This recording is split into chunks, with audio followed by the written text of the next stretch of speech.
Okay, next step, pop-off pressure. When you're doing pop-off pressure, I know. I made a gauge. This is in. You can hook the carburetors together if you want, or you can do them independent, doesn't matter. Basically, you put it on the end, water on the needle and seat. I use water, not WD-40. I don't want stuff in my eyes. I've got a gauge. Gauge is on. It's leaking through just a little bit at a time. Put your finger on the return. Watch the valve, or watch the pressure come up. Slowly it'll keep rising.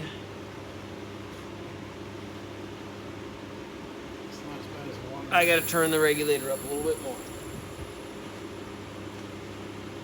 It's got to get to 50 pounds. At least set at 50? 55. So you basically put your finger over there again. I turn the regulator up.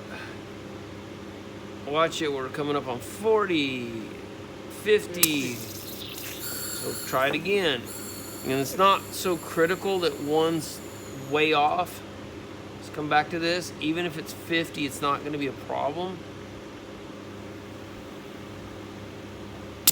Right at about 48. And they will go down as they keep popping a bunch of times. So see what the other one is now. Come back to the other side. I'm going to hook into it. Hooked in the second carburetor.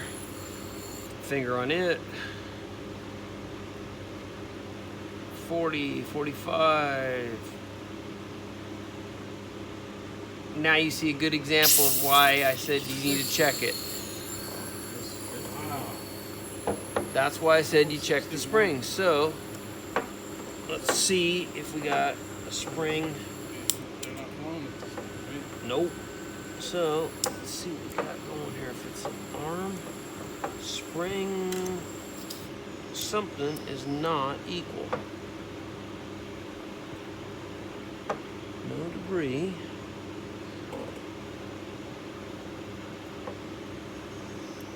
Try this again.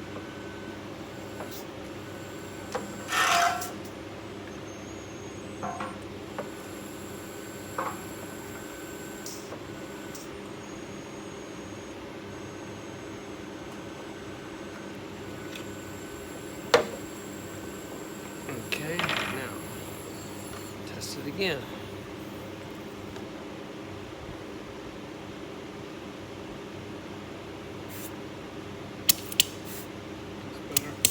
So they're almost even. Yep. Now they're almost even. We're within a couple pounds. I just must have had something not right on it. Okay? Those are roughly at about 50, not 55, but they're real even. You try and get them within a couple pounds of each other. Basically on this one, all I would do on that, just because it's a little low, live with it. It could be a gauge issue, could be anything crazy. Pull that off. Now, take that, WD-40 it. Put your meter diaphragm on. Only thing that's going to be on this side is going to be your cover plate.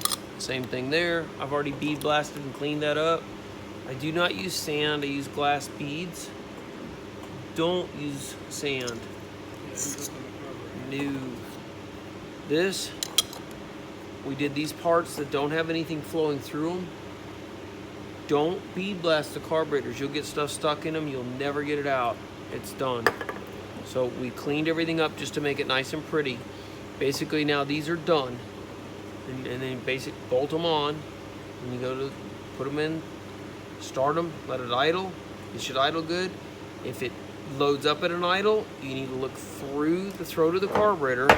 If it's leaking through the main jet, through that main bullseye, you have an issue with a leaking needle and seat, or you have it's shaking like crazy and it's dumping the fuel out. Some of them do that and it shouldn't. They're not throwing the fuel in. It has to be done by vacuum. So if it's dripping like that, you'll never be able to adjust them. It can't drip. You set your idle at around 1500 RPMs. Carburetor, if you turn one in slowly, it'll die down. You turn it out, it'll die down. You'll get a variance of about 30, 40 RPMs, not much. you set them in between that. Go to the next carburetor. They'll both, even though you have two of them, treat it like one and then treat it like one. Okay. And you'll be fine. High speed, normally I take and let it idle, stab the throttle. At wide open throttle, if it's screaming and everything, and this is always done under load, tied down in the water. We tie them down on a trailer. That's the best thing to do. Normally what I do is at high speed, it takes a little practice, but what I do is, because you can tell if one's really off and if they're balanced between the two. If you spray carburetor cleaner at this one and you spray it's wide open, it goes whoa, whoa, and dies, stop spraying, see how fast the motor recovers. Do the same thing on this side. If they recover the same amount time-wise, they're balanced very close. If one's like a quarter of a second slower to recover, it's richer. And you lightly adjust them. That's not something I suggest. You adjust the low. The high speeds at that point, yes. The high speed's gonna adjust half throttle all the way up to full.